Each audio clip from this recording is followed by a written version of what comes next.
আজ আমি তৈরি করব শুক্তো। যারা শুক্তো পছন্দ করে না তারাও কিন্তু এই শুক্তো একবার খেলে বারবার খেতে ইচ্ছে করবে। চলুন দেখা যাক কিভাবে আমি শুক্তোটা রান্না করি। প্রথমে আমি নিয়ে নিচ্ছি করলা, পাতলা করে কেটে নিয়েছি।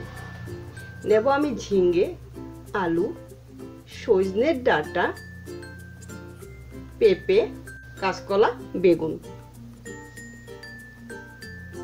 এইগুলো আমি সব পাতলা পাতলা করে কেটে নিয়েছি।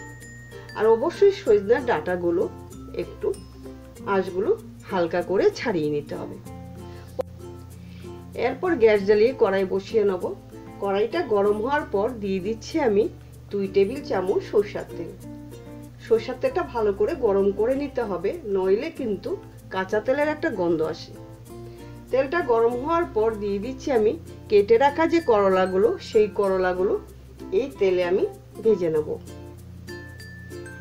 দিয়ে দিচ্ছি আমি সামান্য নুন দিয়ে ভালো করে একটু হালকা করে করলাগুলো ভেজে একটা পাত্রে তুলে নেব। করলাগুলো কিন্তু নাড়াচাড়া দিয়ে আমি ভেজে নিয়েছি। ঠিক এরকম ভাবে করলাগুলো যদি ভেজে রান্নাটা করেন, শুক্তো কিন্তু একদমই তিতো হবে না। করলাগুলো আমি একটা পাত্রে তুলে নিচ্ছি। এরপর কড়াইতে যতটুকু তেল আছে সেই তেলে কিন্তু আমি সব সবজিগুলো ভেজে নেব। সম্পূর্ণ সবজি কিন্তু কড়াইতে দিয়ে দিচ্ছি। একই সঙ্গে সবজিগুলো ভেজে নেব।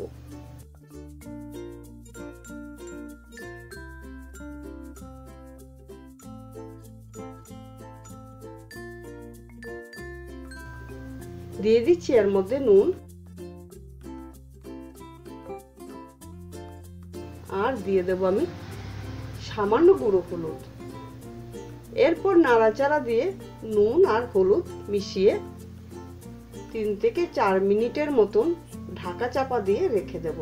আঁচটা কিন্তু মিডিয়ামে দিয়ে রাখবো। 3 থেকে 4 মিনিট হওয়ার পর ঢাকনা আমি খুলে দিচ্ছি। অনেকটা সবজি কিন্তু কমে এসেছে। এই রকম ভাবে নাড়াচাড়া দিয়ে সবজিগুলো ভেজে একটা পাত্রে তুলে নিচ্ছি। কড়াইটা ধুয়ে আমি বসিয়ে নেব।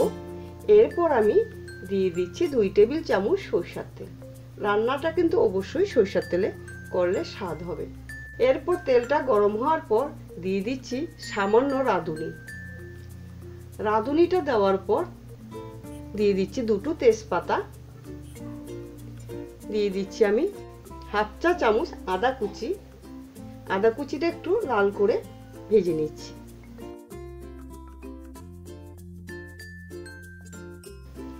এরপর দিয়ে দেব ভেজে রাখা যে সবজিগুলো কড়াইতে আমি ছেড়ে দিয়েছি। একটু নাড়াচাড়া দিয়ে মিশিয়ে নেব। দিয়ে দিচ্ছি আমি গরুর দুধ 1 কাপ।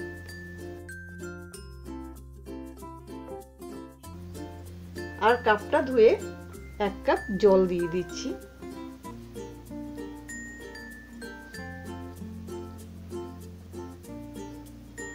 এরপর একটু নাড়াচাড়া দিয়ে মিশিয়ে নেব। ফোটার অপেক্ষায় থাকতে হবে। যখনই দেখা যাবে ফুটে এসছে, দিয়ে দিতে হবে রাঁধুনি বাটা সামান্য। দেব আমি আদা বাটা 1/2 চা চামচ।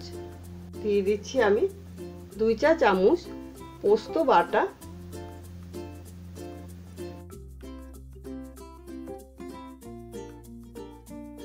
দেব আমি 1 টেবিল চামচ চিনি। চিনিটা যারা পছন্দ করবেন না অবশ্যই চিনিটা দেবেন না।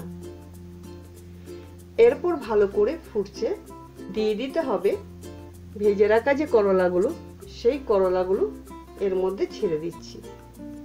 এরকম ভাবে রান্নাটা করলে খুবই কিন্তু টেস্টি হয়। যারা পছন্দ করে না শুক্তো তারাও কিন্তু খাবে চেটে পুটে।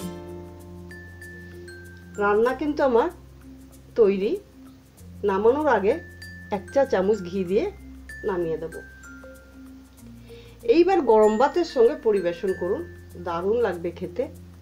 আমি দেখে নিচ্ছি নুনটা ঠিক আছে কিনা। নুনটা ঠিক নেই, আমি সামান্য নুন আবার অ্যাড করে দিচ্ছি। ভালো করে এবার মিশিয়ে নিচ্ছি।